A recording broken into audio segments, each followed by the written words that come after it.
নমস্কার, আমি বৈশাখী। শিল্প সাহিত্য বাই বৈশাখী চ্যানেলে সকল শ্রোতা বন্ধুদের স্বাগত জানাই। আজ আপনাদের বলবো গল্প বুড়ো বয়সের দেহসেবিকা। গল্প পাঠ এবং গল্প লেখায় আমি বৈশাখী বিশ্বাস দেবনাথ। গল্পটি প্রাপ্তমনস্ক শ্রোতা বন্ধুদের জন্যে। প্রথম থেকে শেষ পর্যন্ত শুনবেন। ভালো লাগলে অবশ্যই লাইক করবেন, কমেন্ট করবেন, শেয়ার করবেন এবং আপনাদের প্রিয় চ্যানেল শিল্প সাহিত্য বাই বৈশাখী সাবস্ক্রাইব করে বেল বাটন প্রেস করে পাশে থাকতে একদম ভুলবেন না। বন্ধুরা, শিল্প সাহিত্য বাই বৈশাখী এখন চলে এসেছে ইউটিউব মিউজিক পডকাস্টে। ইচ্ছে করলে আপনারা সেখান থেকেও গল্প শুনতে পারেন এবং আপনাদের ব্যক্তিগত মতামত আমার সাথে শেয়ার করতে পারেন। আজ আপনাদের বলবো গল্প বুড়ো বয়সের দেহসেবিকা। গল্প পাঠ এবং গল্প লেখায় আমি বৈশাখী বিশ্বাস দেবনাথ। আজকের গল্পটি প্রাপ্তবয়স্ক এবং প্রাপ্তমনস্ক শ্রোতা বন্ধুদের জন্য।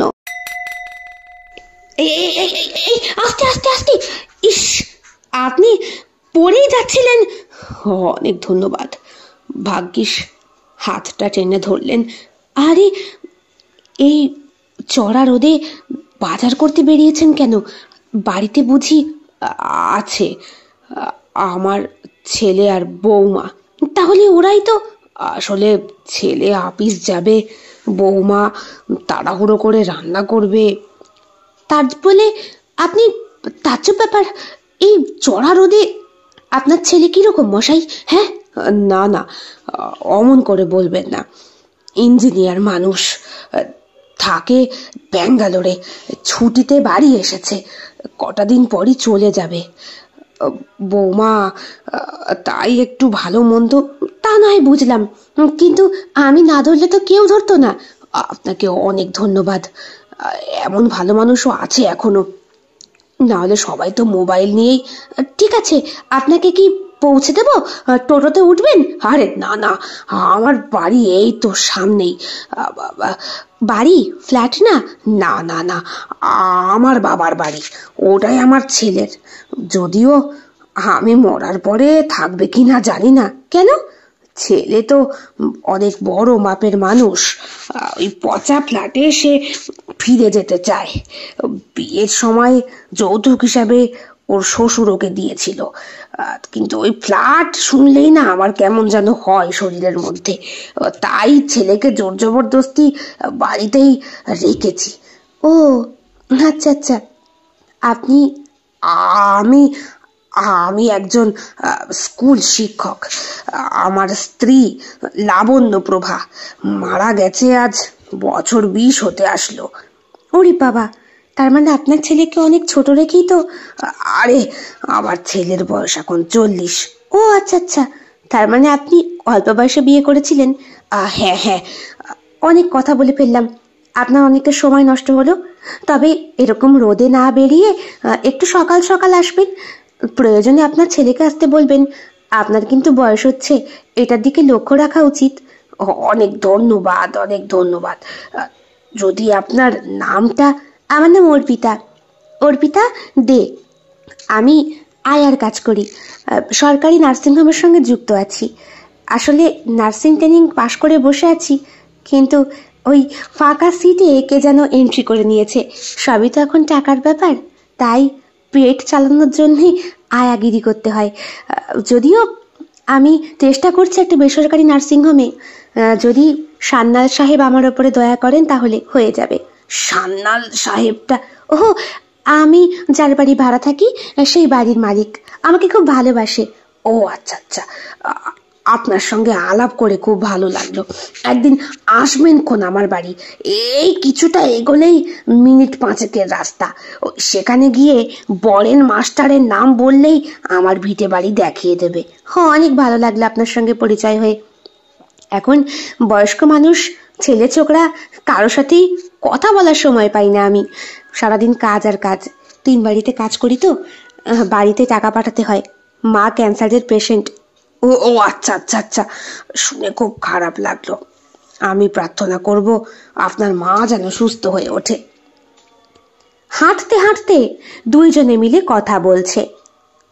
প্রাক্তন শিক্ষক মহাশয় বরেন আর আয়া করে পেট চালানো অর্পিতা। দুটো মানুষের মধ্যে বয়সের বিস্তর ফারাক। অর্পিতা সবে একটা বাড়ি থেকে নাইট শিফট কাজ করে বেরোচ্ছিল। নাইট শিফটে যেই বাড়িটায় থাকে সেই বাড়িটায় আর 2 দিন মাত্র কাজ করবে। ওই বাড়িতে 2টো বাচ্চাকে সামলাতে হতো।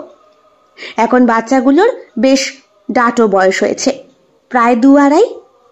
এই 2-2.5 বছর বয়স কোথা দিয়ে যে কেটে গেল অর্পিতা টের পায় না। মাস মাইনেটা বেশ মোটা অঙ্কেরই পেত, কিন্তু একদিন না একদিন প্রত্যেকটা বাড়িই ছাড়তে হয়। হয় রুগী সুস্থ হয়ে যায়, বাচ্চা বড় হয়ে যায়, না হলে রুগী পরলোকে চলে যায়। মনটা একটু খারাপ।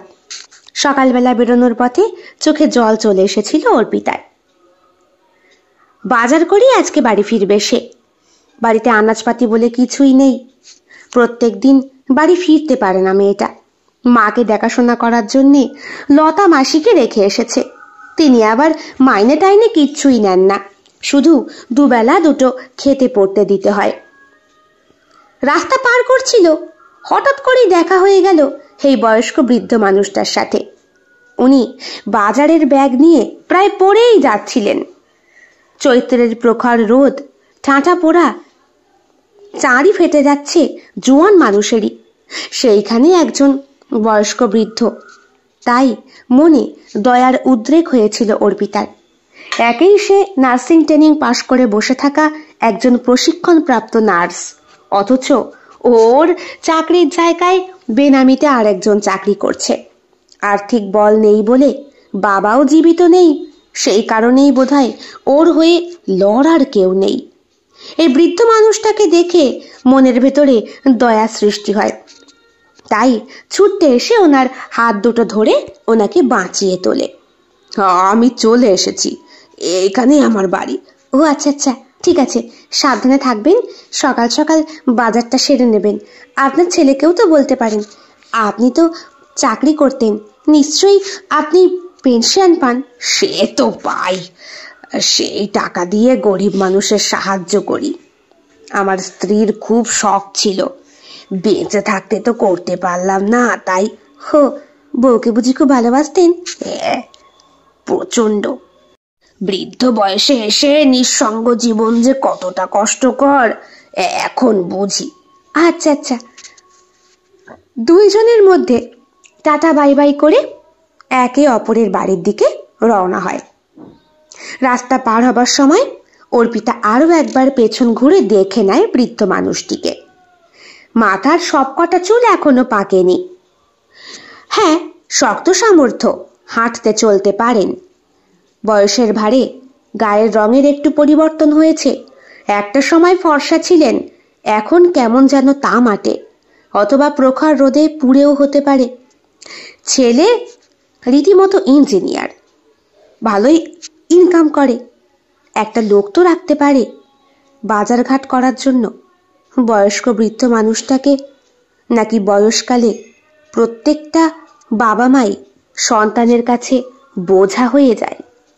ভাবতে গিয়েই অর্পিতার সমস্ত শরীরটা কেঁপে ওঠে। কই, ওর মাকে তো ও ছাড়তে পারে না। মা ছাড়া ওর জগৎটা যে সম্পূর্ণ অন্ধকার। তাহলে ভাবতে ভাবতেই ঘরে পৌঁছে যায় অর্পিতা। মা বিছানায় শোয়া। লতা মাসি অপেক্ষা করছে কখন বাজার আসবে। হাইসিস, 3 দিন ধইরা ঘরে ডাল নাই। তোর মারে ফ্যানের মধ্যে হলুদ আর নুন দেয়া চটকায়া ভাত খাওয়াইছি। কি বলছো? একটা ফোন তো করতে পারতে। ফোন কি করে করমু ক? আমার তো রিচার্জ শেষ। ও, আমাকে বলবে তো? তোরে কইতে আমার ভাল লাগে না রে মা। তোর বাপটা নাই, কত কষ্টে তুই সংসার চালাস। শিক্ষিত মাইয়া তুই, অথচ তোর চাকরিটা। ওসব কথা থাক না মাসি, তুমি 1 কাপ চা করে দাও। জানো মাসি, আজকে ফেরার পথে একটা বৃদ্ধ মানুষের সঙ্গে দেখা হলো। কত অসহায় উনি।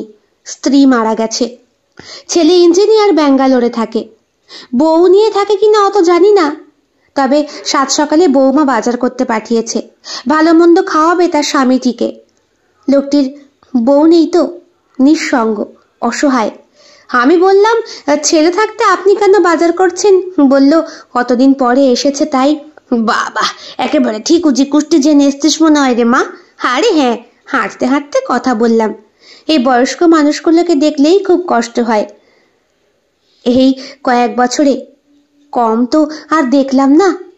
কত মানুষ রয়েছে গো সেবা শুশ্রূষা করে বাঁচিয়ে তোলার জন্য, অথচ মারে এবার দুটো খেয়ে নে। বিছানায় শুয়ে শুয়ে মা বললেন। মায়ের শরীরটা দিন দিন আরো খারাপ হচ্ছে। অর্পিতা জানে বেশি দিন আর মায়ের ভালোবাসা পাওয়া সম্ভব নয়। একেবারে শেষ অবস্থায় ধরা পড়েছে ক্যান্সারটা। তাছাড়া ওর আর্থিক ইনকামই বা কত যে মাকে বাঁচিয়ে তুলবে? ভাবতে গেলে এই বুকের ভেতরটা প্রবল যন্ত্রণায় কেঁপে ওঠে অর্পিতার। দীর্ঘ নিঃশ্বাস ফেলে মায়ের মাথার চুলে হাত বুলিয়ে দেয়। টাক পড়ে গেছে মা, চুলও আর গজাচ্ছে না। কেমো করা হয়েছে, কয়েকটা লম্বা লম্বা চুল বোধহয় বেঁচে পড়তে ছিল। স্নান করে ফিরে আসে অর্পিতা। গত রাতে ভালো করে ঘুম হয়নি। ফোন করতে হবে আয়া সেন্টারে। আবার নতুন কোনো কাজের জোগাড় করতে হবে, না হলে সংসারটা কি করে চলবে? লতা মাসির রান্না করে দেওয়া রুই মাছের ঝোল আর গরম গরম ভাত। আজকে প্রায় 10 দিন পরে বাড়িতে একটু মাছ এনেছে সে। খাবার দাবার খেয়ে না শুয়েই বাইরে বেরিয়ে যায় অর্পিতা। মাসি আর মা দুইজনেই উতলা। বলে, উতলা হইও না তোমরা, আমাকে আটকিও না। সেন্টারে ফোন করেছিলাম, ফোন ধরছে না। আমি সরাসরি গিয়ে দেখা করে আসি, আর দেখি নতুন কোনো বাড়ির অ্যাপয়েন্টমেন্ট পাই কিনা। টাকার তো খুব প্রয়োজন মাসি। ও, একটা দিনও না গো মাসি, রেস্ট একটা দিনও নেওয়া যাবে না। আর রেস্ট নিলেই ওই ফাঁকা জায়গায় কেউ চলে আসবে। জীবনটাকে এইভাবেই কাটিয়ে দিবি, তোর সকাল রাত কিছু নেই? মা বলে ওঠে। মায়ের চোখে জল। একমাত্র মেয়ে তুই আমাদের। কত ভালোবেসে তোর বাবা নাম রেখেছিল। সবজি বিক্রি করতে গিয়ে একদিন লরির তলায় চাপা পড়ল। কাচিয়ে কুচিয়ে মানুষটার দেহটাকে বার করতে হয়েছিল। তারপরে কত কষ্টে তোকে বড় করলাম রে মা, তোকে বিয়ে পাশ করালাম, তুই নার্সের ট্রেনিং দিলি। অথচ দেখ তোর জায়গায় বেনামিতে আমি যদি পারতাম না রে মা, তাহলে যে বেনামিতে চাকরি করছে তাকে জেলের ঘানি টানিয়ে ছাড়তাম। থাক না মা, ওসব বাসি কথা বলে কি হবে? কপালে যদি কোনোদিন থাকে তাহলে ভগবান অবশ্যই মুখ তুলে তাকাবেন। এখন আমি আসি, বুঝলে? তোমরা খাওয়া দাওয়া করে একটু বিশ্রাম করো। আর মাসি, বিকেলে মাকে একটু হাঁটাতে নিয়ে যেও পার্কে। ওখানে নতুন একটা বেঞ্চ তৈরি হয়েছে, দেখে এলাম। বলে ছাতা মাথায় দিয়ে অর্পিতা যাত্রা করতে শুরু করে। যেখানেও কাজ করে সেইখানে ধপধপে সাদা রঙের শাড়ি পরতে হয়। শাড়ির মধ্যে বিভিন্ন রকমের ফুল, ম্যাচিং করে ব্লাউজ, কোনোদিন লাল, কোনোদিন নীল, কোনোদিন আবার সবুজ। সবসময় বাড়িতে অর্পিতার শাড়ি পরে থাকাটাই অভ্যেস। কিন্তু আয়া সেন্টারে যখন নতুন কোনো কাজের খোঁজ করতে যায় তখন সালোয়ার কামিজ পরে বেরোয়। কিন্তু আজকে আর সেটা করলো না। একটা কালো রঙের শাড়ি আর সাদা রঙের ব্লাউজ পরে মাথার প্রায় ছিঁড়ে যাওয়া অসংখ্য ছিদ্র হওয়া ছাতাটা লাগিয়ে বেরিয়ে গেল সে। মাথায় একরাশ ঘন কালো চুল আছে অর্পিতার। খোপা বাঁধলে বিরাট বড় একটা হাত খোপা হয়। মাথার চুল কপাল ছেয়ে গেছে। জোড়া ভ্রু বহুদিন বোধহয় প্ল্যাক করা হয় না। কানে ছোট্ট ছোট্ট দুটো সোনার দুল, মায়ের শেষ অবলম্বন। গলায় একটা কালো কার পরা, আর তার মধ্যে ভোলে বাবার ছোট্ট একটা ইমিটেশনের লকেট। হাতে একটা হাত ঘড়ি, বহু বছর আগে মাই দিয়েছিল এটা। সেই কবে যেন মামা শেষবারের মতো জন্মদিনের অনুষ্ঠান উপলক্ষে দিয়েছিলেন। তখন অর্পিতার বয়স বছর 6। বাবার আনাজপাতি তখন বেশ ভালো বিক্রি বাট্টা হতো, অনেক ইনকাম করতো বাবা। সকালবেলা মাল নিয়ে যেত, সন্ধ্যাবেলা বাড়ি ফিরে চপ ভাজতো। দিন খুব ভালোই কাটছিল, কিন্তু সুখের দিন বেশি দিন থাকে না। একদিন দুপুরবেলা বাড়ি ফিরতে গিয়েই 4 চাকা লরির তলায় চাপা পড়ে দেহটা পুরো পিষ্ট হয়ে যায়। এমনভাবেই পিষ্ট হয়ে গিয়েছিল ওই ছোট ম্যাটারের তলায় যে বাবাকে কাঁচিয়ে তুলতে হয়েছিল। সেই বিভৎস দৃশ্যের কথা অর্পিতা আজও ভোলেনি। লরির ড্রাইভারের খোঁজও হয়নি, পুলিশ কেসও হয়নি। তারপর থেকেই জীবন সংগ্রামে মা আর মেয়ে এমনভাবেই বড় হয়েছে যে একটা টাকার মূল্য অর্পিতা হাড়ে হাড়ে বোঝে। ওই কারণেই তো ওই এফবি খুললে অথবা আরো সোশ্যাল মিডিয়ায় যখন ওই বাচ্চাগুলোর কাছে থাকতো, ওদের বাবা মা মোবাইলে ভিডিও দেখতো, পাশে দাঁড়িয়ে দাঁড়িয়ে অর্পিতাও দেখতো, ফুটনি দেখলে অর্পিতার মাথা গরম হয়ে যায়। কোথা থেকে আসে এত সব? হ্যাঁ, হাজার হাজার গয়না, লক্ষ লক্ষ টাকা দামের শাড়ি, গাড়ি, বাপরে বাপ। এদিকে ভিখারির সংখ্যা বেড়েই চলেছে। ভগবান যখন এইসব মানুষকে কুবেরের ধন দিয়ে পৃথিবীতে পাঠিয়েছেন, তাহলে নিশ্চয়ই কোনো ভালো উদ্দেশ্যের জন্য পাঠিয়েছেন। এরা সেগুলোর ব্যবহার করে না, অপপ্রয়োগ করে। নিজেরাই নিজেদের সম্পত্তির পরিমাণ দিন দিন বাড়িয়েই যায়। দান কেউ করে না। ঘোর কলি, ঘোর কলি। ভাবতে ভাবতেই অর্পিতা পৌঁছে যায় আয়া সেন্টারে। মাসি, সকাল থেকে ফোন করছি, ফোনটা রিসিভ করছো না? হো, ফোন করেছিলি মা? আমি তো ঘরে ছিলাম না রে। আমার মেয়েটা মনে হয় ফোন ধরেনি। এই হয়েছে এক আলসিপানা। বল কি? বলছি ওই বাবান আর বুবুন, ওদের বাড়ির কাজ তো হয়ে গেল, কদিনের মধ্যেই ছুটি পেয়ে যাব। নতুন কেউ? নতুন নতুন একটা ফোন এসেছে, তবে আমি নিতে চাইছি না। কেন? তুই নিবি? টাকা কিন্তু অনেক। ধর, তুই যে বাড়িতে আগে কাজ করতি, দুটো বাচ্চাকে রেখে 12,000 টাকা দিত, নাইট শিফট আর ডে শিফট মাঝে মাঝে। আর থাকতে হবে, সম্পূর্ণভাবেই থাকতে হবে, মাস গেলে 35,000 টাকা দেবে। কি? কত বললি? হ্যাঁ, 25। ঠিকই তো আছে। তুই ওখানে 12,000 টাকার কাজ যেমন করতিস, তেমন তো বাড়িতে এসে টিউশনই পড়াতিস। তা সব মেরে কেটে তোর 20,000 মতো ইনকাম হতো সেখানে। না না, 25 মানে তো অনেক। থাকতে হবে বলতে কদিন? প্রায় ধর বছরখানেক মতো। বছরখানেক? হ্যাঁ। যিনি অসুস্থ তিনি একটা জোয়ান ছেলে, 27-28 বছর বয়স। বডি পড়ে গেছে। পড়ে গেছে বলতে অ্যাক্সিডেন্টলি সিঁড়ি থেকে নাকি পড়ে গেছে, এরকম একটা ব্যাপার। বিবাহিত, তবে বউ এখন থাকে না, বউ ছেড়ে দিয়েছে। ছেলেটা বাবা মা কেউ থাকে না। বাবা মা থাকে বিদেশে, ও থাকে কলকাতা। ওখান থেকেই কি একটা কোম্পানির দেখাশোনা করে। ওর বাবা বিরাট বড় কোম্পানির একজন মালিক, ছেলে তার দেখাশোনা করে। ওদের শাখা প্রশাখা চড়ানো চিটানো। আসলে কি বলতো অর্পিতা, আমার না কথার মধ্যে কেমন যেন একটুখানি সন্দেহ হচ্ছে। এইখানে তাকে ছেলে এত টাকা। তুমি আমাকে ঠিকানা দাও। তুই যাবি? হ্যাঁ হ্যাঁ, আমি যাব। কিন্তু মারে, ইয়ং মেয়ে তুই, 23 বছর বয়স তোর। আমার চরিত্র নিয়ে তোমার ভাবতে হবে না। তাছাড়া আমি সুগার ড্যাডি, সুগার মাম্মি এইসব কাজ তো করছি না। আমি তো আয়া, সেবা শুশ্রূষা করতে যাব। বডি পড়ে যাওয়া পেশেন্ট মানে পায়খানা বাথরুমও করতে পারে না।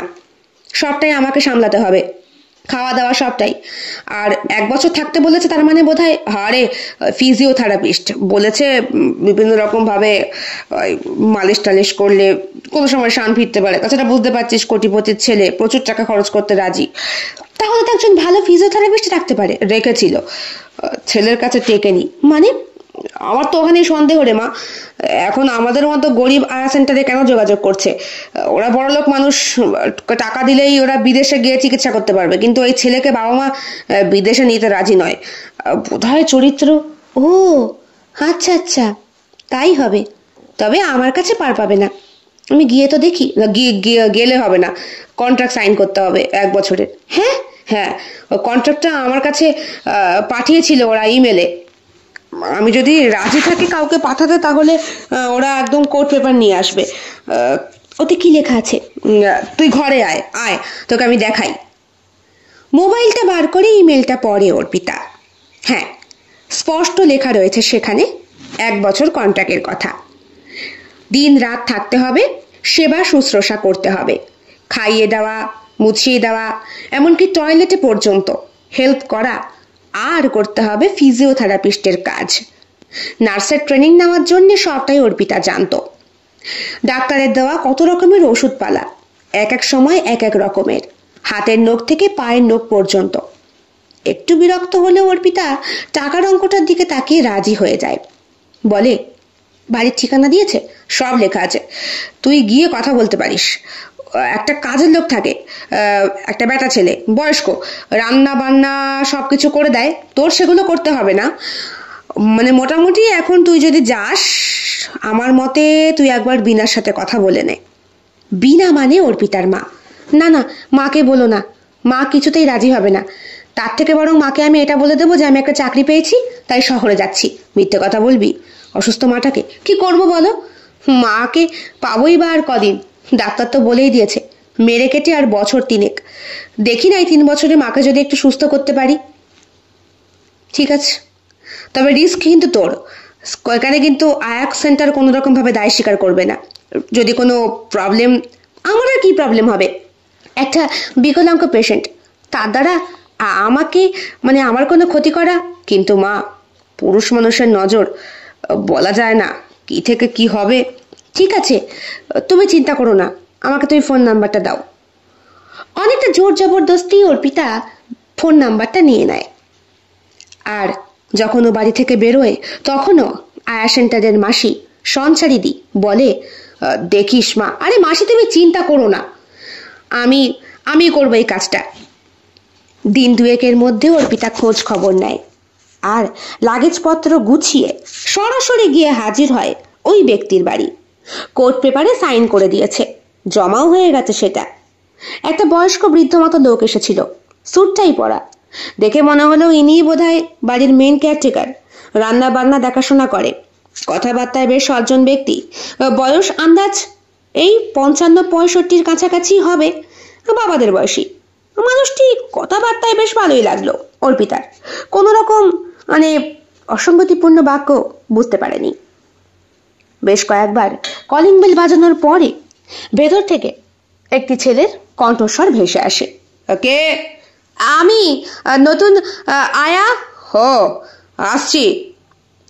হুইল চেয়ারে বসা অবস্থায় ছেলেটি দরজা খোলে। আসুন, ভেতরে আসুন। বাহ, এত সুন্দর ছেলেটা এইরকম ভাবে পড়ে রয়েছে। নির্ঘাত গুরুতর কোনো অ্যাক্সিডেন্ট? আসলে আপনার আসতে কোনো অসুবিধা হয়নি তো? না না, অসুবিধা কেন হবে? আচ্ছা, আপনি লাগেজপত্র গুছিয়ে নিয়ে এসেছেন? হ্যাঁ হ্যাঁ, আমি তৈরি হয়ে এসেছি। ঠিক আছে, দাঁড়া। জ্যাঠা, জ্যাঠা। হ্যাঁ, ওই মানুষটি বাইরে বেরিয়ে এলো যে কন্ট্রাক্টে সই করাতে গিয়েছিল। আরে, এসে গেছো? এসো, তোমার জন্য গেস্ট রুমটা ফাঁকা করে রেখেছি। মস্ত বড় শহরের মস্ত বড় একটা ফ্ল্যাট, 3 কামরার ফ্ল্যাট। একটা গেস্ট রুমে দেওয়া হলো সেটা অর্পিতাকে থাকার জন্য। তাছাড়াও 2টো বড় বড় ঘর রয়েছে, একটা রান্নাঘর, ডাবল টয়লেটের সেট। অর্পিতার গেস্ট রুমের সঙ্গে লাগোয়া একটা, আর একটা বোধহয় ছেলেটার বেডরুমের সাথে। ছেলেটা আর যাকে ডাকলো তিনি একসাথেই বোধহয় ঘুমোয়। তবে থাকতে থাকতে বাকিটা অর্পিতা বুঝে যাবে। রান্নাঘরটা বেশ বড়, মডিউলার কিচেন সেট আপ করা। খোলা একটা বারান্দা আছে। হ্যাঁ, এই ফ্ল্যাটটা একদম 8 তলায়, অনেক ওপরে, লিফটে করে উঠে আসতে হয়েছে। তবে ঘরের ভেতর ঢুকেই সুন্দর রুম ফ্রেশনারের গন্ধ মাদকতাপূর্ণ লাগছিল অর্পিতার কাছে। এতদিন ছোট ছোট বাচ্চা, বয়স্ক বুড়ো এদের সাথে কাজ করেছে, অথবা বয়স্ক কোনো বুড়ি। এটা একেবারে জোয়ান ছেলে, নতুন একটা অভিজ্ঞতা হবে ভাবে অর্পিতা। অর্পিতার জীবনে আজ পর্যন্ত বসন্ত আসেনি, সরি মানে কোনো ছেলে আসেনি। আসবে কি করে? মা অসুস্থ, বাপ নেই, এমন অসহায় মেয়েকে বিয়ে করে কেউ ভাগ্যবান হতে চায় না। তাছাড়া অর্পিতার বিয়ে করার কোনো ইচ্ছেও নেই। ও যদি বিয়ে করে চলে যায় তাহলে ওর মাকে দেখবে কে? তুমি হাত মুখটা ধুয়ে নাও, আমি খাবার দিচ্ছি। না না, আমি খাবার খাবো না, আমি খেয়ে এসেছি। সে কি, সকাল 7টা, এর মধ্যে খেয়ে এসেছো? হ্যাঁ হ্যাঁ, পান্তা ভাত, কাঁচা পেঁয়াজ, কাঁচা লঙ্কা, রাইস। ছি, তুমি ভালো করে ব্রাশ করো। কথা বলছিল ওই কেয়ারটেকার মশাই আর অর্পিতা। মাঝখানে কোথা থেকে যে ছেলেটি এসে জুটেছে খেয়াল করেনিও। কাঁচা পেঁয়াজ আর কাঁচা লঙ্কার কথা শুনে বিরক্ত হয়ে যায় সে। আপনি এরকম কেন করলেন? সঙ্গে সঙ্গে চোখ দিয়ে ইশারা দেয় কেয়ারটেকার বাবুটি। চুপ হয়ে যায় অর্পিতা। নিজের ঘরে গিয়ে জামা কাপড় ছেড়ে বাথরুমে ঢোকে। আর সেখান থেকে যখন বেরিয়ে আসে তখন ওর আয়া সেন্টারের কাপড় পরে। দরজাটা খুলে যখন সামনে এসে দাঁড়ায় তখন ওকে দেখে গা গুলিয়ে ওঠে হুইল চেয়ারে বসে থাকা পাত্রটির। প্লিজ যেটা ওকে ওকে চেঞ্জ করতে বলো। আরে কি কন্টাকে কি লেখা ছিল তুমি পড়নি? কি লেখা ছিল? কন্টাকে একদম নিচে অ্যারো দিয়ে লেখা ছিল তুমি তোমার স্বাচ্ছন্দ্যপূর্ণ পোশাক পরতে পারো। এইরকম সাদামাটা পোশাক পরলে বাবুর প্রবলেম হয়। কিরকম? ও রং চং পছন্দ করে, এগুলো ভালোবাসে না। অ্যাক্সিডেন্টের পর থেকে সব বিষয় কেমন যেন খিটখিটে হয়ে গেছে ছেলেটা, তোমাকে একটু মানিয়ে চলতে হবে। এরম লেখা ছিল বুঝি? আমি তো পড়িনি, আমি তো সম্পূর্ণ কন্ট্যাক্টটা ইভেন আমার কাছে জেরক্স কপি আছে। আহা, একটু মানিয়ে নাও মাগো। এই লোকটির ভদ্রতাপূর্ণ আচরণেই বাধ্য হলো সে চেঞ্জ করতে। তবে সেই রকম পোশাক তো সে আনেনি। সারাদিন আয়া সেন্টারের কাপড় পরেই থাকবে বলে ঠিক করেছিল, আর রাত্রেবেলা চেঞ্জ করে নাইটি পরবে। এ তো আর বাচ্চা খোকা নয় যে রাত্রেবেলা শুতে হবে, হিসুমুতু করবে, পাল্টাতে হবে। রাতটুকু তো ওই লোকটা ঠিকই সামলাতে পারবে, অথবা বড় রকমের হাগিসের মতো কিছু একটা পরিয়ে রাখতে হবে, প্যাম্পার জাতীয়। আচ্ছা ঠিক আছে, আমি চেঞ্জ করে আসছি। কিন্তু কি বলুন তো জ্যাঠামশাই, আমি আপনাকে জেঠু বলতে পারি তো? আরে হ্যাঁ বলো না। বলছি আমার কাছে তো সেরকম কোনো। আমি পোশাক দিচ্ছি, ওকে বলো। জ্যাঠা, হ্যাঁ কি হলো বাবু? বলছি আমার ঘরের আলমারিটা খুলে টিনার কতগুলো জামা কাপড় ওকে দিয়ে দাও। টিনা বোধহয় কস্মিন কালেও আমার মুখ দর্শন করতে আসবে না। নাহলে ডিভোর্স পেপার পাঠিয়ে দেয়। এরম একটা বিকলাঙ্গ স্বামীর সাথে কেই বা সংসার করতে চায় বলো? আমি বুঝেছি বাবু, তুমি ঘরে যাও, আমি দিয়ে দিচ্ছি। কি হয়েছিল বলুন তো? হো কিছু না, স্বামী স্ত্রীর মধ্যে বন্ডিং প্রথম থেকেই ছিল না। বাবু বিদেশের মাটিতেই বড়। আমি তোমাকে পরে সবকিছু খুলে বলছি মা। এখন তো বেলা গড়িয়ে যাচ্ছে, আমার রান্নার দেরি হয়ে যাচ্ছে। তুমি কি খাবে? আপনারা যা খাবেন তাই।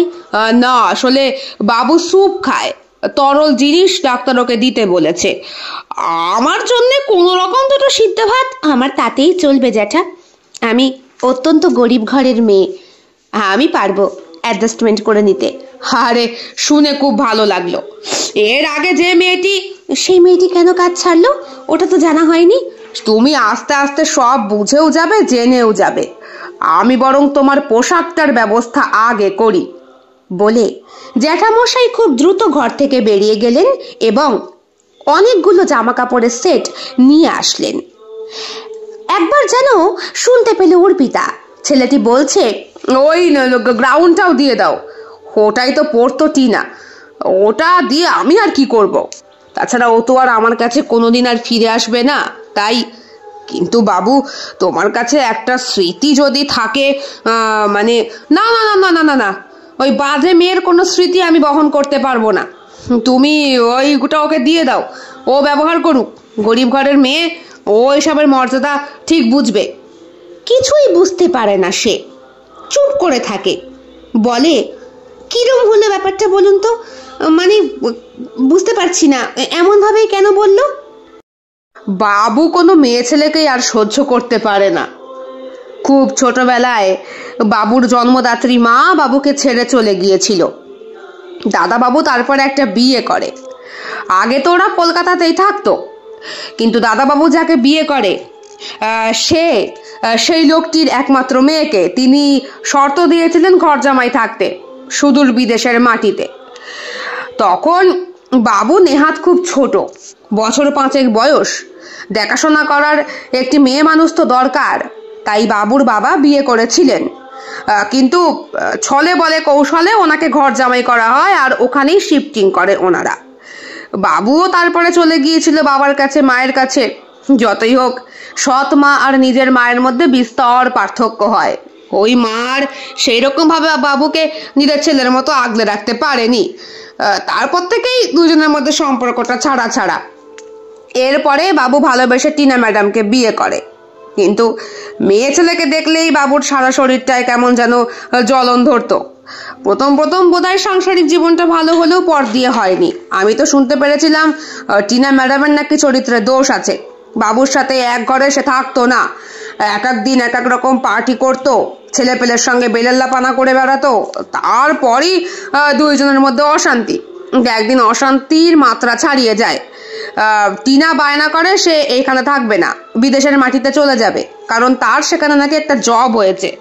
এদিকে বাবু এখানকার মাটি ছেড়ে নড়তে চায় না, কারণ বিদেশে গেলেই তার স্টেপ মাদারের কাছে তাকে থাকতে হবে। ও কিছুতেই সহ্য করতে পারে না। দুজনের মধ্যে বতসা এক সময় এমন জায়গায় গিয়ে দাঁড়ায় যে ধাক্কাধাক্কির মতো কেস হয়। ঠিক তক্ষুনি বাবু পড়ে যায়, আর পড়ে গিয়েই মাথায় চোট লাগে, অঙ্গটা পড়ে যায়, আর সেই থেকেই। ও আচ্ছা, খুবই দুঃখ লাগলো। তার মানে এই ঘটনায় বাবু মানে আপনার স্যারের কোনো দোষ নেই? না না না না না, বাবু নেহাতি ছেলে মানুষ, তাই মনে মনে বলে অর্পিতা। ছেলে মানুষ, দামড়া ছেলে, আবার ছেলে মানুষ।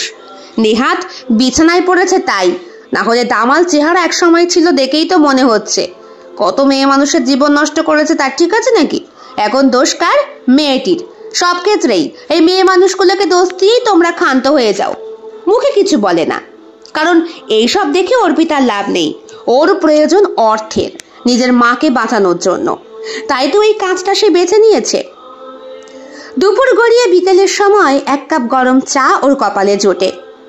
এইখানে এসে অর্পিতা ভালোই বুঝতে পারছে কোনো কাজই ওর নেই। বেশিরভাগটাই দেখাশোনা করছে জ্যাঠামশাই নিজে। খুব শিগগিরই রান্না বান্না করে উনিই দেখাশোনা করছেন এই ছেলেটির।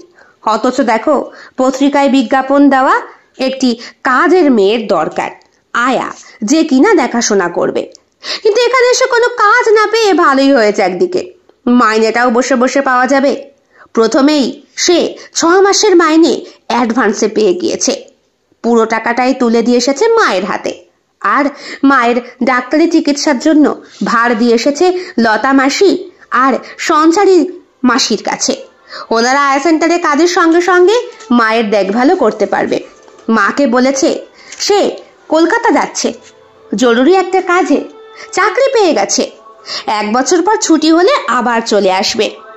মা বোকা মেয়ে মানুষ, তাই মেয়ের কথা স্বীকার করে নেয় আর এক হাত ভরে আশীর্বাদ করে, মন থেকে সান্ত্বনা দেয়, বলে, দেখবি মা, আমি এইবার চোখ বুঝেও শান্তি পাবো। তুই এবার একটা ভালো চাকরি পেয়ে গেলে আমি মরেও শান্তি পাই। মাকে মিথ্যে বলতে খুব কষ্ট হয়েছিল, কিন্তু তাছাড়া আর উপায় কি ছিল অর্পিতার? মাকে যদি বলতো যে মা, আমি একটা ইয়ং ছেলেকে দেখাশোনা করতে যাচ্ছি, তাহলে কোনো মেয়ের মা বাবা কেউই বোধহয় রাজি হবে না। সন্ধে গড়িয়ে এখানে রাত খুব শিগগিরই হয়। এই এতটা সময় ধরে অর্পিতা লক্ষ্য করছে বাবু নামক ছেলেটিকে। হুইল চেয়ারে বসে বসে সারা ঘরময় সে ঘুরে বেড়ায়। কখনো গুনগুন করে গান গায়, কখনো টিভি দেখে, কখনো বা স্মার্টফোনটা হাতে নিয়ে কুটাকুটি করে। আবার কখনো কখনো অর্পিতার দিকে ঠিক কেমন ভাবে যেন তাকায়। সন্ধ্যা ঠিক 7টা নাগাদ হঠাৎ করে জ্যাঠামশাই এসে বললেন, বলছি একটু বাবুর খেয়াল রাখতে হবে, আমি একটু বাজারে যাব, আনাজপাতি ফুরিয়ে গেছে। এই সময়টায় মার্কেটে গেলে অনেকটা ফাঁকা পাওয়া যায়, তাই।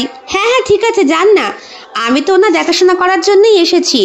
এতগুলো টাকা দিয়ে উনি আমাকে রেখেছেন, আমি তো এসে কোনো কাজই করছি না, সকাল থেকে শুয়েই রয়েছি, তাই আমারই ভালো। বলুন না কি করতে হবে? ওই কিছুই না, বাবু যখন যেখানে যেতে চাইবে হুইল চেয়ার ঠেলে ওকে নিয়ে যেতে হবে। আর হ্যাঁ, ওর কিন্তু খুব মুড সুইং হয়। সে তো ঠিক আছে, অসুস্থ মানুষের এরকম তো অবস্থা হবেই, তাতে ওনাকে দোষ দিয়ে কি লাভ? আপনি নিশ্চিন্তে যান, আমি ঠিক দেখে রাখতে পারবো। সে তো আমি জানি, তুমি হলে পাক্কা কাজের মেয়ে যাকে বলে। কথাটা বলে কেমন যেন ইতস্তত মুখভঙ্গিটা পরিবর্তন করে জ্যাঠামশাই ঘর থেকে বেরিয়ে গেলেন। যাওয়ার আগে বলে গেলেন, দরজাটা ভেতর থেকে লক করে দাও। ওনার বেরোবার সাথে সাথেই বাইরে বেরিয়ে এলো অর্পিতা। হ্যাঁ, টিনা ম্যাডামের দেওয়া জামা কাপড়ের মধ্যে একটা শাড়ি ওর খুব পছন্দ হয়েছিল, বেশ লাল রঙের শিফনের সুতো দেওয়া শাড়ি। তার সাথে ম্যাচিং ব্লাউজ গায়ে সেট হয়নি ঠিকই, কারণ টিনা ম্যাডাম বোধহয় বুকের দিক থেকে অর্পিতার থেকে একটু বেশি উচ্চাকাঙ্ক্ষী ছিলেন। হ্যাঁ, সেই কারণেই নিজের বক্ষের সাথে ওনার বক্ষটাকে মিলাতে না পেরে অর্পিতা সিদ্ধান্ত নিয়েছে ওর বাড়ি থেকে আনা সাদামাটা ব্লাউজই যথেষ্ট।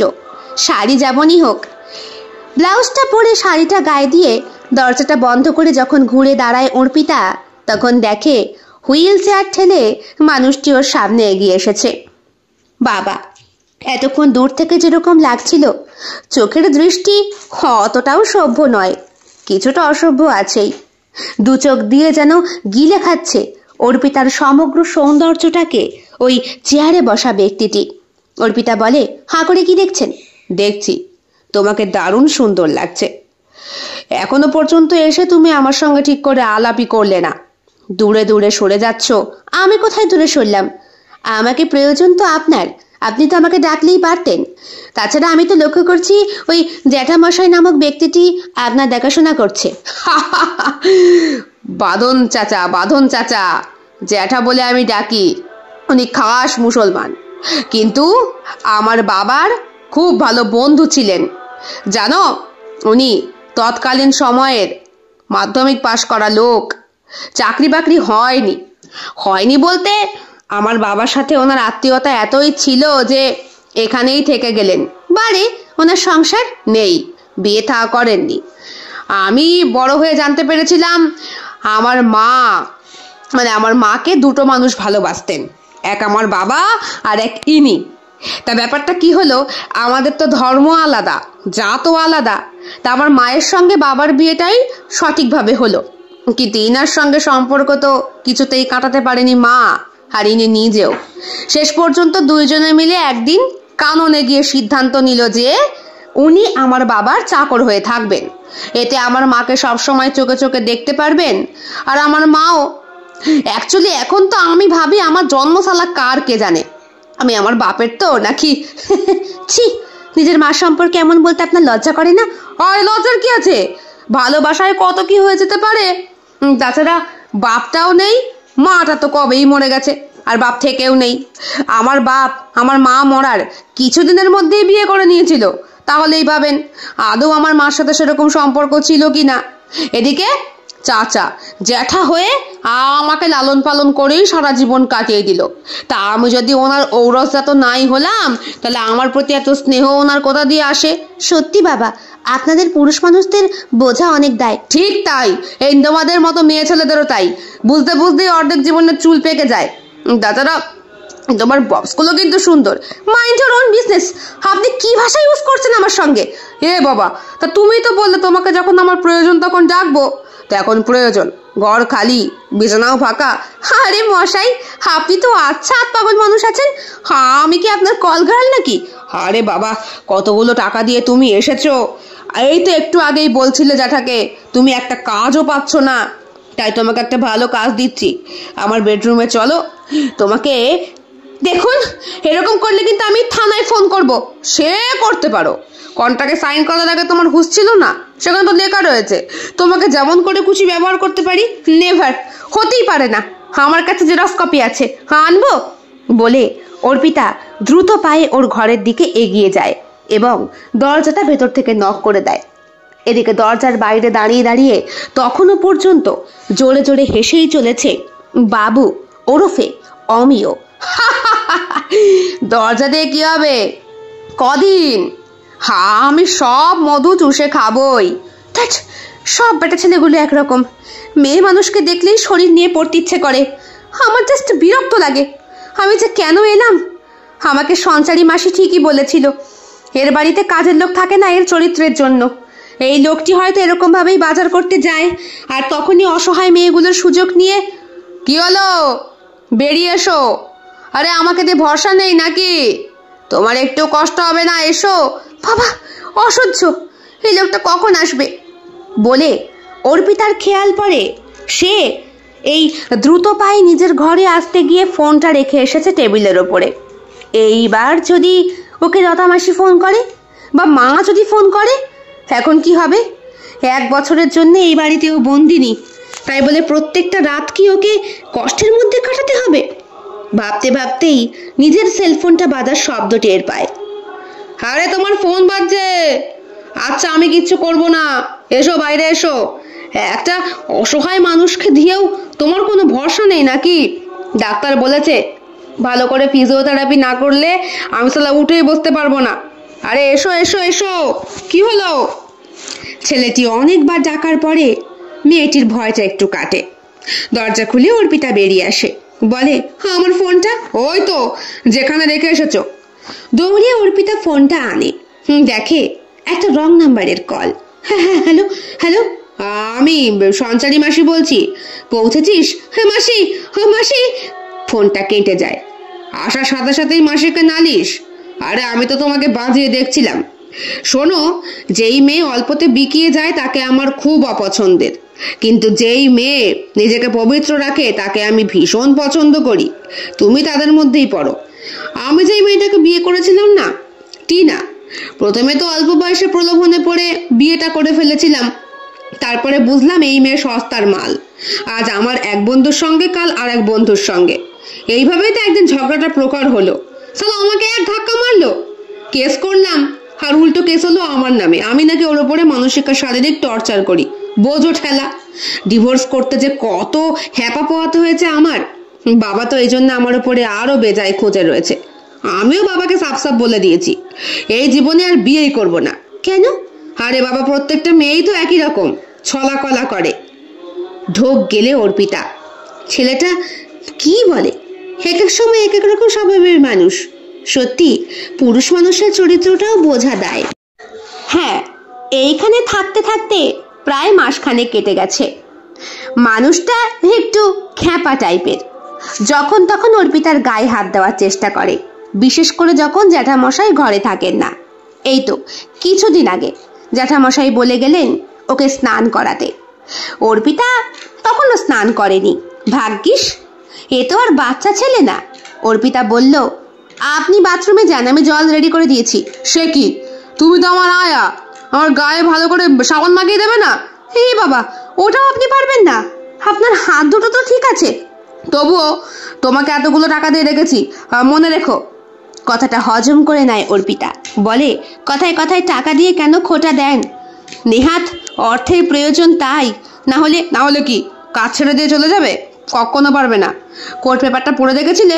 স্পষ্ট লেখা আছে 1 বছরের আগে তুমি নড়তে পারবে না। তারপরে কি 1 বছর পর আমরা রিভিউ দেব তুমি কেমন কাজ করেছো, তারপর না হলে আরো 1 বছর। আপনি তো আমাকে ফাঁসিয়ে দিয়েছেন।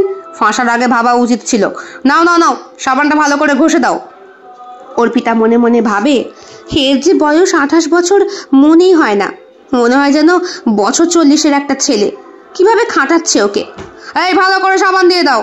হ্যাঁ, কতদিন পিঠটা ডলতে পারি না, হাতে যায় না ওদিকে। অর্পিতার গাটা কেমন যেন করে ওঠে। এই প্রথম কোনো সদ্য যুবকের সারা শরীরে তার অঙ্গুলি স্পর্শ হচ্ছে। হ্যাঁ, প্রথমে বুকে, লোমশ বুকের মাঝে সাবান ঘষতে ঘষতে অর্পিতার হাত দুটো কাঁপে, তারপরে পিঠে। ছেলেটি বলে, আহ, ভালোই তো পারো। তা তুমি কি ধোপানির কাজটাও করতে? আপনি একটু চুপ করে বসবেন? আপনি বড্ড বাঁচাল। হ্যাঁ, ঠিক বলেছ। কথা বলতে ভালোবাসি বলেও টিনা আমাকে পছন্দ করতো না, অথচ সেই মেয়ে দেখো আমাকে ভালোবেসে বিয়ে করলো। অ্যাকচুয়ালি কি বলতো, আমি না মেয়েদের সাথে একটু গল্প করতে চাই, কথা বলতে চাই। আমার মা, মানে সৎ মা, আমার সঙ্গে সেরকম করে গল্পই করতো না। এরপরে বাবাও অফিস করে করে সারাদিন কাটিয়ে দিত। লাইফের প্রথম টিনাই এসেছিল, তাই টিনাকেই অবলম্বন করতে চেয়েছিলাম, কিন্তু টিনাও টিকলো না। আপনি যে অসভ্য লোক তাতে কেউ টিকবে না। আমি তোমার সঙ্গে অসভ্যতা আমি কি করলাম? করবেন না, চুপ করে বসুন, নাহলে আপনি যেমন করছেন তোয়ালে দিয়ে যেই পোর্শনটা ঢাকা আছে ওটাও প্রকাশ পাবে। আমি আয়া, ডাক্তার নই। লজ্জা লাগে না আপনার? এ বাবা, সেবিকাদের কাছে আবার লজ্জা কিসের?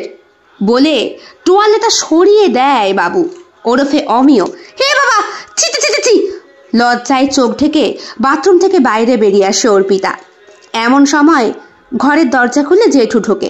আরে তুমি? হ্যাঁ, উনি বললেন স্নান করাতে, তাই এসেছিলাম। আচ্ছা, আপনারা আমাকে কমাসের মাইনে দিয়েছেন? যেটা বলেছিলাম না, আমাকে ফিজিওথেরাপি করে কেউ বাঁচাতে পারবে না। আরে আমার সাথে কেউ বন্ধুই হতে পারে না। দেখেছ, এও পালাচ্ছে না, মানে কোনো অসুবিধে না। না, ইনি বড্ড অসভ্য, দেখুন না। বলে দরজাটা একটু সামান্য খুলে দেখায় ছেলেটাকে। সঙ্গে সঙ্গে জ্যাঠামশাই বললেন, হ্যাঁ, ও তো বসে আছে, কোনো অসুবিধা নেই তো। এরপরে যখন অর্পিতা দেখে, তখন দেখে পড়ে থাকা তোয়ালেটাকে হাত দিয়ে তুলে নিয়ে দিব্যি নিজেকে ঢেকে বসে রয়েছে ভদ্র ছেলের মতো অমিয়। নিজের ভুলটা বুঝতে পেরে অর্পিতা আবার বাথরুমের ভেতর ঢোকে, বলে সরি। হ্যাঁ ঠিক আছে, কাজ করছো, কাজ করো। স্নান টান করিয়ে বাথরুমের বাইরে বার করে দিয়ে অর্পিতা বলে, এইবার তো আপনি খাবেন, তা আপনার খাবার তো বোধহয় জেঠামশাই দিয়ে দিয়েছে। হুইল চেয়ারটা নিয়ে তো আপনি নিজেই যেতে পারেন, ওটা তো অটোমেটিক। না, তুমি দিয়ে আসবে। আর শোনো, সন্ধেবেলায় তুমি আমাকে বেড়াতে নিয়ে যাবে। এই ফ্ল্যাটের বাইরে একটা অনেক বড় মাঠ আছে, ওখানে আমি যাব, লিফটে করে যাতায়াত করব। ঠিক আছে, যা বলবেন তাই করব। এখন অর্পিতা ভালোই বুঝতে পারছে কটা দিন বসে থেকে এখন যেন কাজের বহর হয়েছে, দিন রাত ওর সঙ্গেই থাকতে হয়। হ্যাঁ, যেই মানুষটি রান্না বান্না করে দিচ্ছে সেই মানুষটিও যেন অর্পিতার ঘাড়ে এর সমস্ত দায়িত্ব সঁপে দিয়ে একটু নিশ্চিন্ত হয়েছে। যতই হোক, ওনারও তো বয়স হয়েছে। পার্কে বেড়াতে গিয়ে হঠাৎ করে অর্পিতার দেখা হয়ে গেল বয়স্ক বৃদ্ধ সেই মানুষটার সাথে, যার সাথে ওর ধাক্কা লেগেছিল প্রায় মাস 2-3 আগে। এইখানে থাকতে থাকতে বেশ কটা মাস কেটে গেছে। ফ্ল্যাটের বদ্ধ ঘরের ভেতরে দুটো মানুষের মুখ দেখতে দেখতে অনেকটা একঘেয়ে হয়ে গিয়েছিল অর্পিতা। মাঝে একবার একবেলার জন্য মাকে দেখে এসেছে, ব্যাস ওই পর্যন্তই। আরে আপনি? আরে তুমি কেমন আছো? ভালো আছি। আরে এটা? ও ইনি, মানে ইনার বাড়িতে এখন আমি কাজ করি। আমার আয়া আমার দেখাশোনা করে, আমার হাগু মুতু সব পরিষ্কার করে। আহ থামবেন, বড্ড বাঁচাল ছেলে তো। আপনি আমাকে বাঁচাল বলার কে মশাই? হ্যাঁ, টাকা দিয়ে আয়া রেখেছি, সব রকম ভাবে ব্যবহার করব, আপনি কেন নাক গলাচ্ছেন? সরি, কিছু মনে করবেন না। না না ঠিক আছে। ভালো আছো? এই তো, কেমন আছি বুঝতেই পারছেন। আপনি? এই তো আছি। নিঃসঙ্গ একটা মানুষ আর কেমন থাকতে পারে? তা বলি বাবা, যৌবনের উদ্বেগটাকে এইভাবে নষ্ট করে দিও না। এই আমার মতো বয়স হলে না, যৌবন হারিয়ে যাওয়ার জ্বালা বুঝতে পারবে। তুমি ভালো থেকো বলে বয়স্ক মানুষটি হাঁটতে হাঁটতে লাঠি হাতে চলে গেলেন। একবার মনে হলো অর্পিতার ছুটতে গিয়ে ওনাকে জিজ্ঞেস করে ছেলে বৌমা কেমন আছে। তারপরে মনে হলো থাক, বোধহয় এখন একাই থাকে তাই। আপনি অমন ব্যবহার কেন করলেন? কি করলাম? ওই লোকটির সাথে ওরকম আচরণ কেন করলেন? যা বাবা, তা তুমি আমার সেবা করবে, কাজ করবে, এ তো ভাঙতে দিচ্ছে তাই? উনি ভালো মানুষ, স্কুলের শিক্ষক ছিলেন এক সময়, ওনার নাম বরেন মাস্টার। শুনুন, আর যাই হোক, শিক্ষকদের সঙ্গে সবসময় ভদ্র আচরণ করবেন, ওনারা বাবা মায়ের পরে হয়। ওরে বাবা, এদিকে জ্ঞান দিচ্ছে রে। এই তুমি আমায় নিয়ে যাও তো ঘরে, চলো, আমার হাঁটার ইচ্ছে ফুরিয়ে গেছে। ঘরে নিয়ে যাওয়ার পরে অর্পিতা বুঝতে পারে এখনো পর্যন্ত জ্যাঠামশাই বাজার থেকে ফেরেনি। আজকাল মানুষটা খুব দেরি করে ফেরে, নাকি এই লোকটার সঙ্গে একা থাকার জন্যে ওকে রেখে দিয়ে যায়? দীর্ঘদিন একসঙ্গে থাকার উদ্দেশ্যেই কি ওকে আনা, নাকি এর সাথে অন্য কিছুর যোগসূত্র রয়েছে? অর্পিতার ভয় হয়, কি জানি টাকা দিয়েছে বলে আবার বিছানায় নিয়ে ফেলবে না তো। যেমন ভাবনা তেমন কাজ। সন্ধেবেলার কিছুটা খাবার খাওয়ার পর লোকটি বলে, আমার ফিজিওথেরাপি করো। কিন্তু সকালেই তো করলাম, দুপুরেও তো করলাম, এখন আবার কিসের? আমি বলছি তাই। আচ্ছা ঠিক আছে, করছি। ফিজিওথেরাপিস্ট যা যা ওষুধপত্র দিয়েছিল সবটা গুছিয়ে নিয়ে ছেলেটিকে হাত ধরে বিছানায় বসায় অর্পিতা। হঠাৎ করে অর্পিতার নিতম্বে চাপড়ে দুটো বাড়ি মারে সে। এটা কি হলো? দেখলাম নরম কিনা। আপনি কিন্তু আপনার লিমিট ক্রস করছেন। আরে বাবা, লিমিট ক্রস করেছি? তোমায় কিছু করেছি আমি? করবেনই বা কি করে? সে ক্ষমতা আপনার আছে? হুইল চেয়ারে বসে বসে ঠেলা না মারলে উঠতে পারেন না, না ঠিক মতো খাইয়ে দিলে খেতে পারেন না। হ্যাঁ, ফিজিওথেরাপি করে করে হাত দুটো একটু শান এসেছে আর পায়ে, যদি ওইটুকু ঠিক রাখতে চান তাহলে আমাকে এগুলো করতে দিন। আমার ওপরে হুজ্জুতি মারলে না সব কিছু বন্ধ করে দেব। আরে বাবা, তুমি কি আমার ওপরে ফোপরদানি মারছো? প্রয়োজন হলে তাই। আপনি বড্ড বেয়ারা। আমি এখন খুব ভালো করে বুঝতে পারছি কেন আপনার বউ আপনাকে ছেড়ে চলে গেছে। মেয়েরা আপনার মতো ছেলে একদম পছন্দ করে না, বুঝলেন? তা কিরকম পছন্দ করে? হ্যাঁ বলে অর্পিতার বুকের চেন ধরে টান মারে সে। আজকে অর্পিতা পরে রয়েছে একটা লম্বা লং স্কার্ট, খয়েরি রঙের, আর বুকের ওপরে পরা রয়েছে একটা হলুদ রঙের বুকের মাঝখানে চেনওয়ালা শার্ট। সুন্দর লাগছে অর্পিতাকে। ওর চেন ধরে টান মারায় অর্পিতা খুব বিরক্ত হয়, বলে, সাবধান, এইসব করবেন না। ওই চেন ধরে টান মারা ওই পর্যন্তই, বিছানায় নিয়ে শোয়ারও তো ক্ষমতা নেই। উঠুন, চুপ করে উঠুন। আগে সব শরীরটাকে ঠিক করুন, তারপর আবার বিয়ে করবেন। যদিও আপনার মতো চরিত্রহীন ছেলেকে কেউ বিয়ে করবে কিনা জানি না। কেন, তুমি করবে না? পাগল নাকি? বয়স্ক বুড়োকে বিয়ে করব, তাও আপনাকে বিয়ে করব না বলে অর্পিতা নিজেই ভাবে, কি বললো কথাটা? বয়স্ক বুড়োকে বিয়ে করবে? আর বয়স্ক মানুষের কথা বলার সঙ্গে সঙ্গে ওই অসহায় ব্যক্তিটির ছবি ওর চিত্রপটে কেন বারবার ভেসে ওঠে? লোকটার সঙ্গে দেখা হয়েছে মাত্র 2 দিন। লোকটার যৌবন নেই, জীবনেরও কোনো নিশ্চয়তা নেই, অথচ ওই বয়স্ক মানুষটার সাথেই কেমন একটা যোগাযোগ আছে বলে ওর মনে হয়। খানিকক্ষণের জন্য অর্পিতা চুপ হয়ে যায়। এদিকে ছেলেটি উতলা হয়ে উঠেছে, বলে, নাও নাও নাও, তুমি মালিশটা খুব ভালোই করো। 6 মাস ধরে নালিশ করছো, মানে সরি, এই কদিনে যা উন্নতি হয়েছে আমার, এর আগে যে কজন ছিল তাদের হাতেও এত উন্নতি হয়নি। ঠিক আছে ঠিক আছে, আর বার খাওয়াতে হবে না। ঘটনা গিয়ে থাকে প্রায় 7-8 মাস নাগাদ। অর্পিতা একদিন বলে কয়ে ওদের কাছ থেকে ছুটি নেয়, আর এই 7-8 মাসে ছেলেটি অকথ্যভাবে ওকে ছোঁয়ার চেষ্টা করেছে। কখনো ওর বুকে হাত রেখেছে, কখনো ওর পাতলা পেটে হাত রেখেছে, কখনো নিতম্বে চাপড় মেরেছে। কখনো কখনো বা অর্পিতা যখন স্নান করতে ঢুকেছে, বাথরুমের বাইরে দাঁড়িয়ে থেকেছে, হ্যাঁ, জানলা দিয়ে উকি মারতে গেছে ওর নগ্ন স্নানের ছবি দেখার জন্য। সবটা অর্পিতা দেখেছে, কিন্তু দেখেও কিচ্ছু করার ছিল না ওর, কারণ কন্ট্রাক্ট পেপারে সে সাইন করেছে, 1 বছর তাকে থাকতেই হবে। বেশ ভালো উন্নতি হয়েছে কিন্তু ছেলেটার স্বাস্থ্যের। এখন সে উঠে দাঁড়াতে পারে, 1 পা 2 পা করে হাঁটা চলা করতে পারে। সবকিছু তাৎপুক বুঝে সহ্য করছে অর্পিতা নিজের মায়ের মুখের দিকে চেয়ে। একটি জিম ট্রেনার এসেছে, কোটিপতি বাপের ছেলে তো, যদিও বাপের সঙ্গে এতদিন কোনো রকম কথা বলতে দেখেনি সে।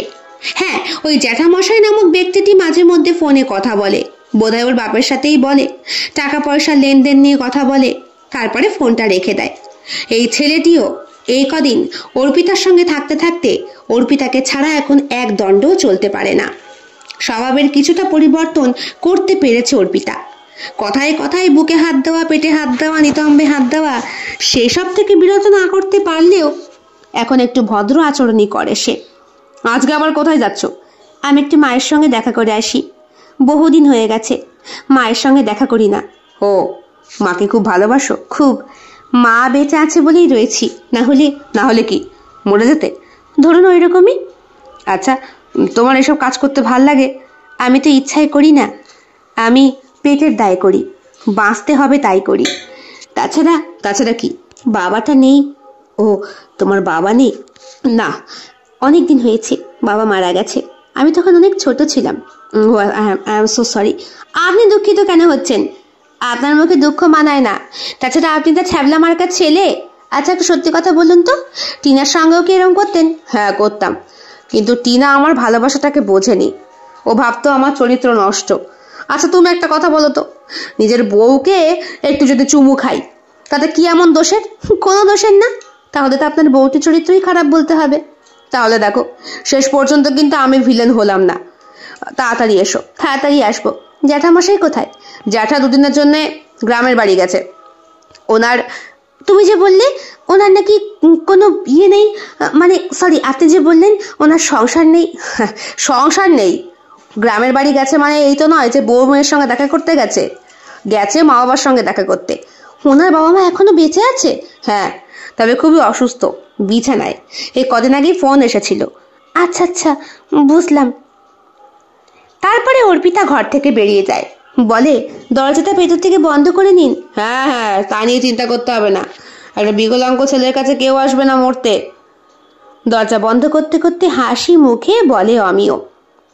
অর্পিতা বাইরে বেরিয়েই দেখে বৃষ্টিটা ঝমঝমিয়ে শুরু হয়েছে। ছাতা মাথায় দিয়ে যাবে এমন সময় পার্কের দিকে চোখটা যায়। আরে বৃদ্ধ মানুষটা এখনো এখানে বসে রয়েছে, তাই না? নিজের চোখকে বিশ্বাস করতে পারে না, এই অবেলায় এখন এখানে। আরে আপনি? আরে কি তুমি? আপনি এখানে মানে কখন? অনেকক্ষণ। বৃষ্টি এলেই আমার স্বাগতার কথা মনে পড়ে। স্বাগতা? আমার স্ত্রী। ও আচ্ছা আচ্ছা, কি মানে এখন? ঘরেই ছিলাম, কেউ তো নেই বাড়িতে, ছেলে বউ সব ব্যাঙ্গালোর চলে গেছে। একা একা থাকতে কি আর বেশিক্ষণ ভালো লাগে বাড়িতে বলো? তাই মনটাকে একটু চাঙ্গা করার জন্য লাঠি নিয়ে বেরিয়ে পড়ি। এখন তো এই বয়সে লাঠি আমার সব। হ্যাঁ হ্যাঁ, তা তো ঠিকই। স্ত্রীকে খুব ভালোবাসতেন না? ভীষণ। তা তুমি কোথায়? আমি আজকে ছুটি নিয়ে বাড়ি যাচ্ছি, মায়ের সঙ্গে দেখা করতে। ও আচ্ছা আচ্ছা, ভালো ভালো। চলুন না কোথাও বসে একটু চা খাই। বৃষ্টিটাও নেমেছে, এখন আমি বেরোতেও পারবো না। ঠিক আছে, চলো। একটা চায়ের দোকান দেখে ওরা দুইজনে মিলে বসে। দুজনের বয়সের বিস্তর পার্থক্য, অথচ জগৎটাকে দুইজনেই দুই রকম ভাবে দেখে। একজনের চোখে মায়ের চিকিৎসা করা আর নিজের যৌবনটা সম্পূর্ণ পড়ে রয়েছে, আর একটা মানুষ যৌবনটাকে সম্পূর্ণ উপভোগ করে স্ত্রীকে হারিয়ে একা বসে রয়েছে। একজন বসে রয়েছে নিঃসঙ্গ অবস্থায়, আর একজন সঙ্গী জুটলেও তার কাছে যাবার মতো ক্ষমতা রাখে না ওই অসুস্থ মাটার দিকে তাকিয়ে। আপনার সঙ্গে দেখা হলে আমার খুব ভালো লাগে জানেন, আপনি খুব ভালো বোঝেন, কথাবার্তা গুছিয়ে বলেন। আমারও তোমার সঙ্গে দেখা করতে খুব ভালো লাগে। তা তুমি যার বাড়ি কাজ করছো কত পাচ্ছ? একবারে 6 মাসেরটা পে করেছে। এই তো আর কয়েক মাস, একটা বছর বেরোবে আমি বাঁচি। তাছাড়া যেই লোকটির জন্য কাজে লেগেছি, ফিজিওথেরাপি করে উনি অনেকটাই সুস্থ। ইয়াং একটা ছেলে, বছর 28 বয়স। টিনা বলে একটি মেয়ের সঙ্গে বিয়ে করেছিল। স্বামী স্ত্রীর মধ্যে ধস্তাধস্তি করতে গিয়ে সিঁড়ি থেকে পড়ে গিয়ে নাকি অমন একটা কাণ্ড বাঁধিয়ে বসে। বাবা বিদেশে থাকে, স্টেপ মাদারের কাছে বড়। মায়ের সাথে খুব একটা বন্ডিং হয় না, তাই ছেলে কলকাতাতেই থাকে। পৈতৃক সম্পত্তিও অনেক আছে। জ্যাঠামশাই বলে একটি লোক আছে, আমি জ্যাঠামশাই বলে ডাকি, আসল নাম জানি না। ওই লোকটি ওর দেখাশোনা করে, রান্না বান্না করে। নেহাত ওর ফিজিওথেরাপির জন্য একটি লোক দরকার, তাই আমাকে আনা। এখন বুঝতে পারছি আরো অনেক কারণে আমাকে আনা হয়েছিল। কিরকম? ছেলেটির চরিত্র ভালো না, কথায় কথায় যত্রতত্র হাত দেয়, বিরক্তি লাগে, তাই না? হ্যাঁ। এই স্বভাবটা একদিন আমারও ছিল। মানে এই যে যত্রতত্র হাত দেওয়া, বললে বলে তাই ভাবছি। আসলে বেটা ছেলে মানুষ তো, এরা সব মেয়েদেরকেই পছন্দ করে, আর সবাইকেই হয়তো বউ ভাবে, তাই। ধ্যাৎ, কি যে বলেন, আপনি এরকম মানুষই না, তাই। হ্যাঁ, আপনাকে দেখে বিশ্বাস করা যায়, ভরসা করা যায়। আচ্ছা, আমি কি একটু বেশি কথা বলছি? হে বাবা, তা কেন? তোমার কথা শুনতে আমারই বেশ ভালো লাগে। এখনকার দিনে এরকম বুড়ো মানুষের সাথে কেউ গল্প করে না, তুমিই করো। আমি বোধহয় প্রাচী না? হ্যাঁ। কথা বলতে বলতে বিকেল গড়িয়ে সন্ধে হয়ে আসে। হঠাৎ করে অর্পিতার মনে পড়ে মায়ের সঙ্গে দেখা করার কথা তো সে ভুলেই গেছে। তাকে তো আগামীকাল সকালেই ফিরে আসতে হবে আবার। আচ্ছা, আমি বরং এখন উঠি, আমাকে মায়ের সঙ্গে দেখা করে আবার ফিরতে হবে। তোমাকে বাড়ি পৌঁছে দিই? না না, অনেকটা যেতে হবে। আপনি বরং, আপনার বয়স হয়েছে। না না, বয়স হয়েছে বলে এই বুড়ো মানুষটাকে অতটাও অযোগ্য ভেবো না বলে ওরা হাসতে হাসতে একটা টোটোয় উঠে বসে। টোটো গাড়ি রওনা হওয়ার সাথে সাথেই যাত্রা লাগায় ওরা। বেশ অনেকটা রাস্তা পৌঁছানোর পরে অর্পিতা বলে, এখানেই থামুন, আমার বাড়ি এটাই। ও আচ্ছা আচ্ছা, তোমার মায়ের সঙ্গে একবার দেখা করলে হতো না? নিশ্চয়ই, আসুন। মা ক্যান্সারের পেশেন্ট, বাঁচবে না আর বেশি দিন, তাই। হো, ঠিক আছে, আমি টোটো ভাড়াটা মিটিয়ে দিয়ে আসি। হে বাবা, আমি দিয়ে দিচ্ছি। না না, তোমার অনেক কষ্টের পয়সা, তুমি কেন দেবে? তার থেকে বরং দাঁড়াও, ভাড়া আমি দিচ্ছি। আসুন আসুন আসুন। লতা মাসি, আরে আইসিস, আয়। এইটা আবার কেডা রে? ও ইনি একজন আমার বন্ধু বলতে পারো। ও মামা, বুড়ো বয়সে ভীমরতি, এই বুড়ো মানুষ কখনো বন্ধু হয়? আমি বরং এখন আসি অর্পিতা। মাসি, ঠিক করে কথা বলো, উনি খুব ভালো মানুষ, আমাকে খুব সাহায্য করেন, আপনি আসুন তো। বলে হাত দুটো ধরে ঘরে নিয়ে গিয়ে বসিয়ে দেয় অর্পিতা। এই যে আমার মা। অসুস্থ বিছানায় শুয়ে থাকা অর্পিতার মাকে দেখে বড্ড বেশি খারাপ লাগে ওনার। বলে, ইস, ধরা পড়েনি আগে। ধরা পড়লেই বা আর কি হবে বলুন? মেয়ে আপনাকে নিয়ে এসেছে আমার সঙ্গে দেখা করাতে। হ্যাঁ মা, উনি খুব ভালো মানুষ। তোমরা কথা বলো, আমি একটু চা করে নিয়ে আসি। মাসি, তুমি একটু বিস্কুট নিয়ে আসো তো। আরে অত ব্যস্ত হতে হবে না, আপনি বসুন না। সব জায়গায় কেন বেশি কথা বলেন? অর্পিতার এই মানুষটার উপরে কেমন যেন অধিকার বোধ। আপনার চিকিৎসা চলছে? ওই চলছে, মেয়ে করায়। মেয়ে নাকি চাকরি পেয়েছে শুনলাম। অর্পিতা ঘর থেকে উকি মারে, চোখের ইশারায় বুঝিয়ে দেয় মা জানে না ও যে একটা ইয়ং ছেলে দেখাশোনা করছে। লোকটিও কথাটা হজম করে নেয়, বলে, হ্যাঁ হ্যাঁ শুনলাম তো, খুব ভালো লাগলো। চায়ের পর্ব শেষ হওয়ার পরে উনি বলে, আমি বরং আজ উঠি, বাড়ি ফিরতে হবে। আপনাকে পৌঁছে দিয়ে আসি? আরে না না, চুপ করে চলুন তো, আমি পৌঁছে দিয়ে আসবো। আপনি না বয়স্ক মানুষ। দুইজনে মিলে হাঁটতে হাঁটতে রাস্তার এপার ওপার হয়। লোকটি বলে, অনেকদিন পরে একটু বাইরে বেরিয়ে খুব ভালো লাগছে। তোমার সাথে এরকম ঘন ঘন দেখা হলে আমার জীবন বায়ু 20 বছর আরো বেড়ে যাবে। তাই বাড়ুক না, সেটাই তো চাই। কথাটা মনে মনে ভাবলেও মুখে কিন্তু অর্পিতা বলতে পারল না। পরের দিন আবার ভোরবেলায় অর্পিতা রওনা দেয় কলকাতায় সেই ফ্ল্যাটের সামনে। গিয়ে জানতে পারে জ্যাঠামশাইয়ের নাকি শরীর খুব খারাপ। গ্রামের বাড়িতে গিয়ে উনি অসুস্থ হয়ে পড়েছে, তাই আসতে পারবে না বেশ কয়েকদিন।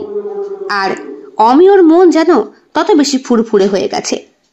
এখন অমিয় অনেকটাই হাঁটা চলা একাই করতে পারে, নিজেই সামলাতে পারে গোটা ঘরদোর, হিসু পটি সবটা। এমনকি সাবান দেওয়ার জন্য অর্পিতার সাহায্য লাগে না। 10টা মাস অর্পিতার হাতের সেবা পেয়ে ছেলেটি এখন বেশ চাঙ্গা হয়ে উঠেছে। অর্পিতাও মনে মনে ভাবে, একজন সেবিকা হয়ে একটা মানুষের এত বড় সাহায্য করতে পেরে নিজেকে সেও ধন্য মনে করছে। আর তো কটা দিন, হ্যাঁ আর মাত্র কটা মাস, তারপরে আমার ছুটি। আপনি তো এখন সম্পূর্ণ সুস্থ হয়ে গেছেন। মাঝখান থেকে জ্যাঠামশাই অসুস্থ হয়ে গেল, না হলে তো সবটাই ঠিক ছিল। কিচ্ছু ঠিক ছিল না। মানে টিনা ফোন করেছে। বাহ, ভালো তো। ফিরে আসবে আপনার কাছে আপনার স্ত্রী? তা কি করে হয়, লিগালি আমাদের ডিভোর্স হয়ে গেছে। ডিভোর্স মন থেকে হয়তো হয়নি, তাই। অর্পিতা, তুমি কি কিছু বোঝো না? তুমি কি মানুষ না? মানে তুমি এখনো মানে করছো? প্রথম দিন তোমাকে দেখার পরই আমার ভালো লেগেছিল। তুমি গরিব ঘরের সন্তান। আমার অর্থ সম্পত্তির ওপর তোমার কোনো লোভ নেই। তুমি খাঁটি একটি মানুষ। তুমি তোমার সম্ভ্রম বাঁচিয়ে এতদিন আমার সঙ্গে কাজ করেছো। অন্য মেয়ে হলে আমি অসুস্থ তো কি, আমার সঙ্গে যেভাবেই হোক সম্পর্কে জড়িয়ে আমাকে বিয়ে করে আমার সম্পত্তি বাগাতে চাইতো। কিন্তু তুমি টাকা পয়সা কিচ্ছু চাও না, ভালোবাসার মূল্য বোঝো। এমন একটা মেয়েকে আমি চাই। আপনি ভুল করছেন অমিয় বাবু। আমি একজন সেবিকার কর্তব্য করেছি। আমার কাজ ছিল আপনাকে সুস্থ করে তুলেছি। আর এই কাজের সম্পূর্ণ কৃতিত্ব আপনি বলতে পারেন আমার মাকে দিতে হয়। উনি আমাকে নার্সের ট্রেনিংটা পড়ার জন্য উৎসাহিত করেছিলেন। এইসব ব্যাপারে আমি আপনার সাথে আর কোনো রকম কথা বলতে চাই না। আপনার জগৎ আলাদা, আমার জগৎ আলাদা। খবরদার দুইজনের মাঝে সবটা এক করতে যাবেন না। কিন্তু অর্পিতা, আমার এই শূন্য বুকে তোমাকে যে আমি স্থান দিয়ে দিয়েছি, তা বললে তো হয় না অমিয় বাবু। আমারও তো একটা তুমি তার মানে আমাকে স্বীকার করো না? না, আমি স্বীকার করি না। আপনি ইয়ং ছেলে, আজ আমাকে ভালো লেগেছে, কাল অন্য কাউকে ভালো লাগবে। পরশু যখন বুঝতে পারবেন যে আপনি আর আমি এক নয়, আমাদের বিস্তর পার্থক্য পারিবারিক দিক থেকে, সম্পত্তির দিক থেকে, তখন হয়তো আপনি আরেক ফুলের মধু খেতে যাবেন। কিন্তু কি বলুন তো, আমি আবার সেই ধরনের মেয়ে নই।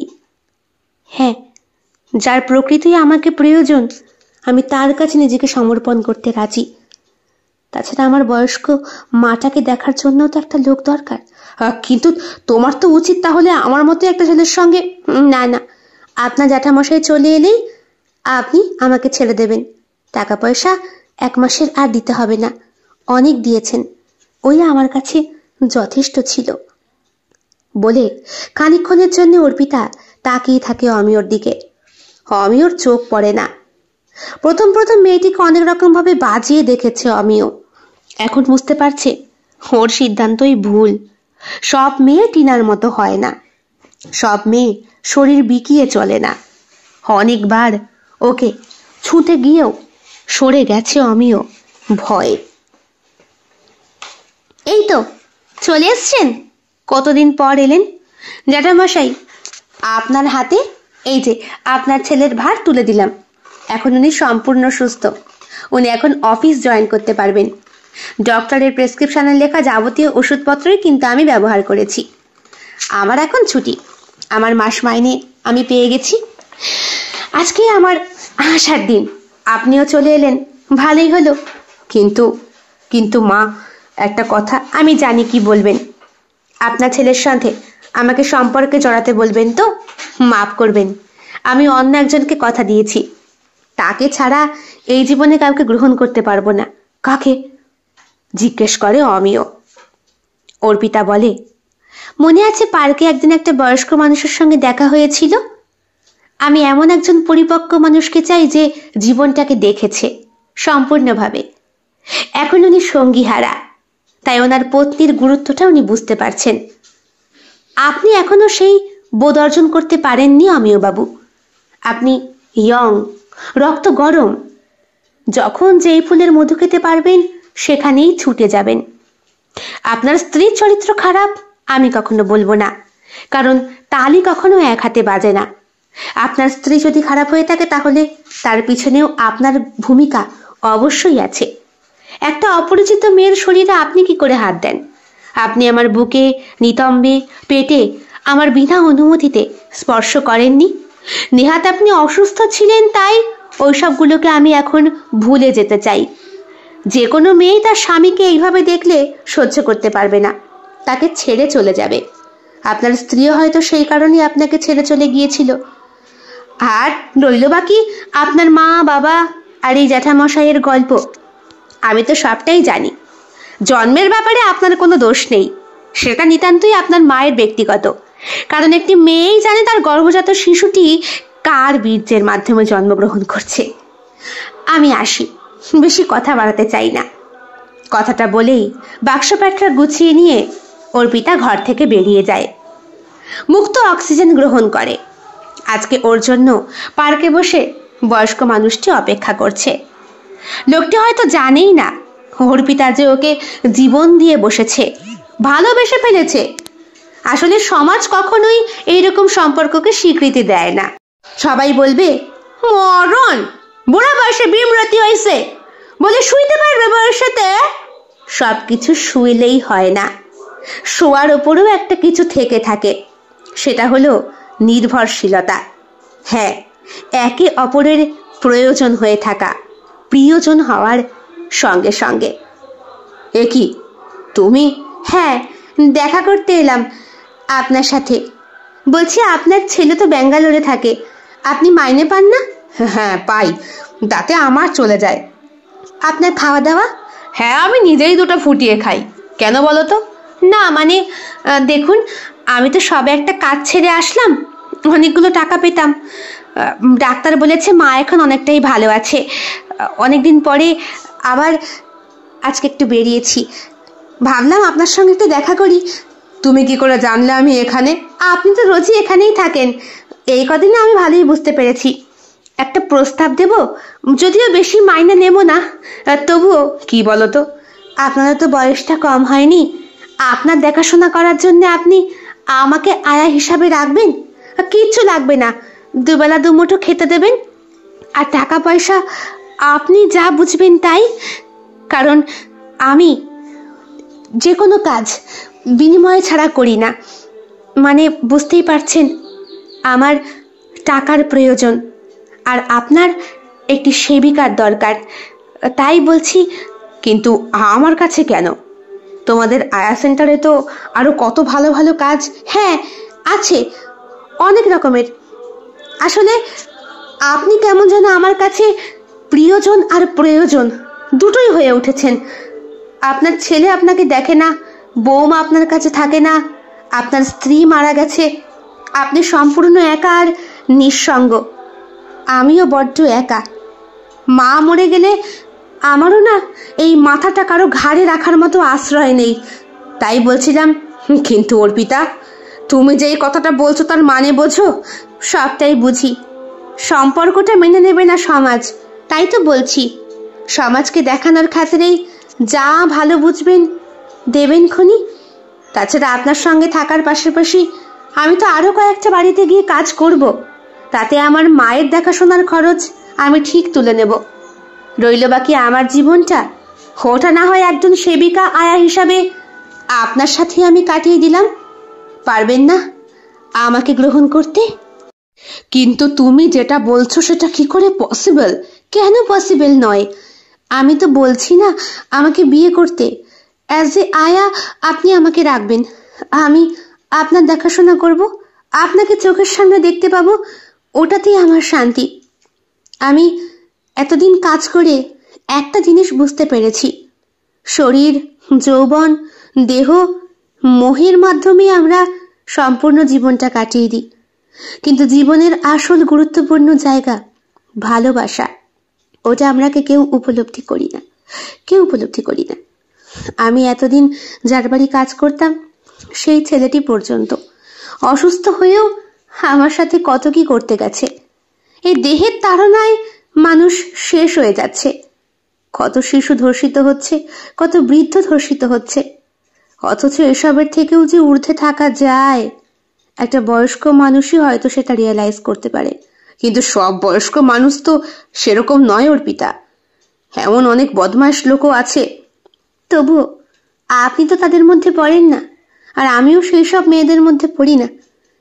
আমি সম্পর্কের স্বীকৃতি চাইছি না বরেন বাবু, আমি শুধু চাইছি আপনার সেবিকা হয়ে থাকতে আমৃত্যু পর্যন্ত। এমনকি বিনা পয়সাতেও নয়, আপনি যা দেবেন তাই গ্রহণ করব। তাতে আমার মায়ের চিকিৎসা ঠিক চলে যাবে। কারণ আপনাকে দেখার সাথে সাথে তো আমি আরো কয়েকটা বাড়িতে কাজ করব। ডে শিফট আপনার সঙ্গে থাকবে, আর নাইট শিফট অন্য কোথাও, যাতে সমাজের চোখে আমাদের সম্পর্কের ওপর কোনো দাগ না পড়ে। কিন্তু দেহ সেবিকা না হই, মনের সেবিকা হয়েই না হয় থাকলাম। দিন না আমাকে একটা সুযোগ। আমার জীবনে দেখা আদর্শ পুরুষ আমার বাবা। বাবার মতো চরিত্রটাকে আমি আপনার মধ্যে খুঁজে পেয়েছি বরেন বাবু। দেহ দিয়ে না, মন দিয়ে। বাবার মতো প্রোটেকশন দেবেন আপনি আমাকে, মাথার উপরে আপনার আশীর্বাদের হাত রাখবেন। জীবনের পথে চলার জন্যে ওই আশীর্বাদটুকু যে আমার খুব প্রয়োজন, আপনি সেটা বোঝেন না। চোখে জল চলে আসে বরেন বাবুর। বলেন, একেবারে আমার স্ত্রী স্বাগতার মতো কথাবার্তা বলো তুমি মেয়ে। হ্যাঁ, ছলনার মাধ্যমে আমাকে ঠিক রাজি করিয়ে নিলে। ঠিক আছে, তোমার আয়া সেন্টারের ফোন নাম্বার দিয়ে যাও, আমি আগামীকালই ফোন করব, আর তোমাকেই অ্যাপয়েন্টমেন্ট করব। তবে আমায় কথা দিতে হবে, আমি মরা পর্যন্ত কিন্তু আমার সঙ্গ ছাড়া যাবে না। হ্যাঁ। এমন করে কেন বলছেন? আমার সেবা পেলে আপনি 100 বছর বাঁচবেন। সত্যি বলছো? হ্যাঁ। কিন্তু আপনার ছেলে বৌমা? ওরা কেউ কিছু বলবে না। অনেকদিন আগেই আমার ছেলে আমাকে বলেছিল একটা আয়ার জোগাড় করতে। হ্যাঁ, আমি বলেছি শুধু শুধু টাকা খরচ করে কি হবে, কিন্তু শোনো, ওই 10-এর বেশি কিন্তু পারবো না। হ্যাঁ হ্যাঁ, তাই এই বুড়ো খোকাকে সামলাতে 10,000 কি কম হবে? না না, যথেষ্ট। খাওয়া পড়াটা ওটাও তোমার দায়িত্ব। এই বুড়ো খোকাকে সামলানোর জন্য কিন্তু রান্না তোমায় করতে হবে। পারবে তো?